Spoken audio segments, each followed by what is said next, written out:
नमस्कार वामा सखियों, मैं डॉक्टर निरुपमा नागर लॉकडाउन की डायरी का एक पन्ना आपसे साझा कर रही हूँ। गौर फरमाइएगा। लॉकडाउन लॉकडाउन लॉकडाउन, इस शब्द ने मुझे दसों दिशाओं से घेर लिया है। मन ऐसे भाग रहा है जैसे हजारों अश्व एक साथ दौड़ रहे हैं। मैं अपने घर और गृह नगर से बहुत दूर हूँ। शहर और प्रदेश की सीमाएं सील हो गई हैं। हालांकि परिजनों के साथ हूँ और ऐसे समय उनका साथ होना खुशियां दे रहा है, लेकिन उतना ही मेरा मन यू टर्न भी ले रहा है, क्योंकि साथ में वो नहीं है जिनकी मैं अर्धांगिनी हूँ।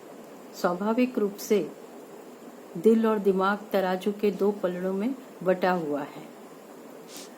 सूर्योदय के पूर्व से ही चलते हुए टीवी पर अधिकांश समय समाचार ही सुनने का मन करता है, लेकिन अब रामायण के प्रसारण का समय होने वाला है और इस बीच मैं बालकनी में आकर खड़ी हो गई हूँ। सूर्य देवता अपनी लालिमा को छोड़कर आगे बढ़ रहे हैं और उम्मीद की किरणें मुझ तक पहुँच रही हैं। पौधों पर कलियां मुस्कुराते हुए फूल बनने की तैयारी कर रही हैं। पंछी चहचहाते हुए एक पेड़ से दूसरे पेड़ पर उड़ रहे हैं। कोयल की कूक कानों में रस घोल रही है, लेकिन इंसान सारे लॉक्ड हैं, कमरों में बंद हैं और बालकनियां सारी सूनी पड़ी हुई हैं। पुनः टीवी के सामने पहुंच गई हूँ। समाचार अब भी चल रहे हैं। अरे वाह, इस धार्मिक आस्थाओं वाले देश में उन लोगों के लिए जो रोज कमाते हैं और रोज खाते हैं, खाने की व्यवस्था करने के लिए प्रशासन, अनेक सामाजिक संस्थाएं और निजी तौर पर भी दान देने वाले लोगों में होड़ लगी हुई है। बड़ा अच्छा लग रहा है कि हमारे देश में लोग पुण्य कमाने का मौका हाथ से जाने देना नहीं चाहते। अगले ही पल समाचार है कि कई लोगों ने खाद्य सामग्री सभी लोगों से लेकर के अपने पास बड़ा स्टॉक कर लिया है। दूसरों की कोई चिंता उन्हें नहीं है। कुछ स्थान ऐसे दिखाए जा रहे हैं जहां भोजन के पैकेट फीके पड़े हुए हैं। जिन लोगों ने ये भोजन फेंका है, उनके प्रति मन ग्लानि से भर गया है।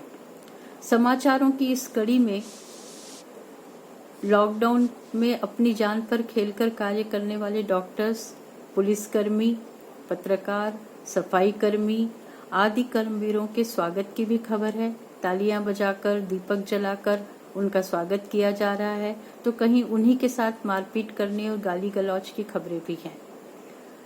यह कैसी विडंबना है। देश के भाइयों बहनों की मानसिकता के स्तर को मापने के लिए कभी एक पलड़ा भारी हो जाता है, कभी दूसरा पलड़ा। यही सोचते सोचते पुनः बालकनी में आ गई। सामने नीचे गुलमोहर के पेड़ के पास दो श्वान खड़े हुए हैं। पास के फ्लैट से किसी ने उनके सामने रोटी फेंकी। फेंकना लाजमी है, क्योंकि मनुष्य तो लॉक्ड है, बंद कमरों में बंद है, बाहर जा नहीं सकता है। मैं क्या देखती हूँ कि एक श्वान आगे बढ़कर रोटी खाने लगा, दूसरा पीछे शांति से खड़ा है। पहला श्वान थोड़ी रोटी खा करके आगे बढ़ गया और दूसरे श्वान ने रोटी खाना शुरू कर दिया है। देखकर सोच रही हूँ कि लॉकडाउन के इस समय में खुशी, गम, चैन, बेचैन जैसी भावनाओं के तराजू में रखने के बाद अब मानव और पशु में कौन भारी है, मानव या पशु?